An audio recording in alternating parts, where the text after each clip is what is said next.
Assalamualaikum. Kami dari kelompok 9 yang beranggotakan Muhammad Sirojul Hikam, Niken Elisa Lestari, Faizatul Masruro akan menjelaskan sedikit tentang telaah filosofi strategi pembelajaran ideal dalam pendidikan Islam. Strategi pembelajaran dimaknai sebagai upaya seorang guru untuk menggerakkan peserta didik agar mau melakukan aktivitas belajar. Hanya saja, strategi pembelajaran bukanlah kegiatan yang sederhana. Setiap langkah dalam pembelajaran disertai penggerakan segala kemampuan untuk mencapai pembelajaran.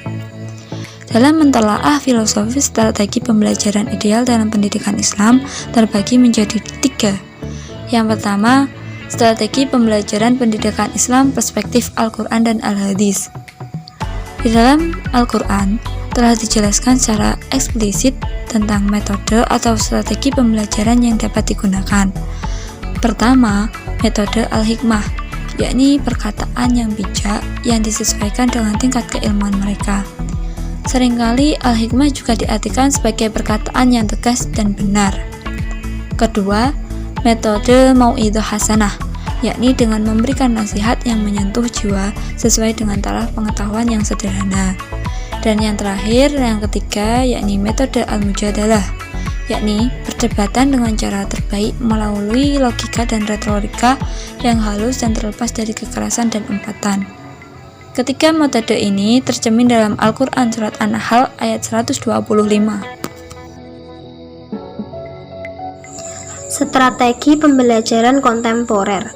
Dalam membangun model pendidikan Islam kontemporer, maka pendidikan harus mengoptimalkan peran fitrah manusia sebagai makhluk Tuhan. Melalui pendayagunaan fitrah manusia, maka akan melahirkan berbagai kemampuan-kemampuan yang ada di dalam diri manusia.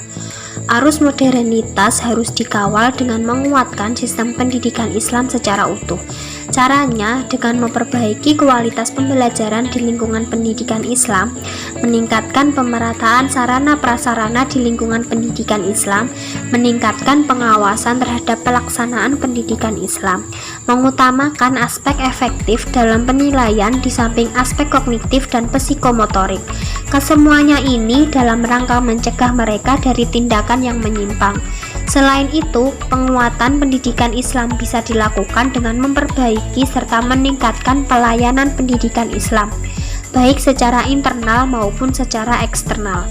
Terakhir, pendidikan Islam harus berperan tampil secara nyata untuk mendidik peserta didik menjadi manusia yang benar-benar manusia sesuai kodratnya sebagai ciptaan Allah Subhanahu wa Ta'ala, agar mampu melahirkan generasi bangsa yang soleh secara spiritual dan soleh secara sosial.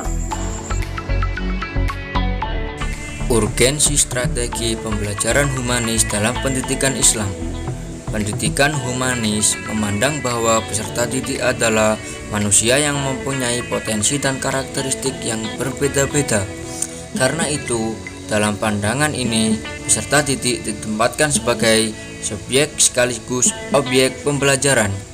Sementara guru diposisikan sebagai fasilitator dan mitra dialog peserta didik.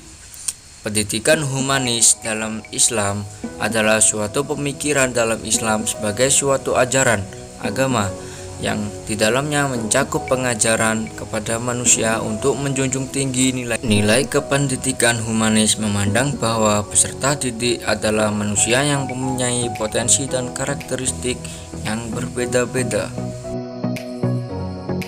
Karena itu, dalam pandangan ini, peserta didik ditempatkan sebagai subjek sekaligus objek pembelajaran, sementara guru diposisikan sebagai fasilitator dan mitra dialog peserta didik.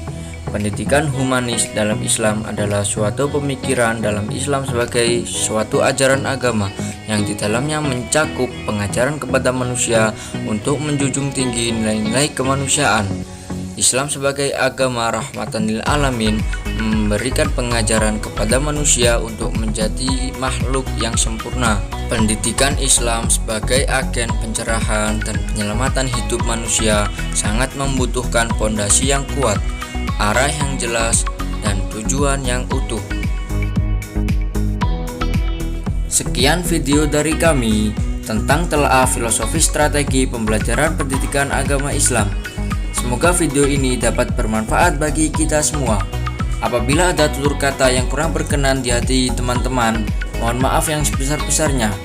Jangan lupa like, comment, and subscribe. Wassalamualaikum warahmatullahi wabarakatuh.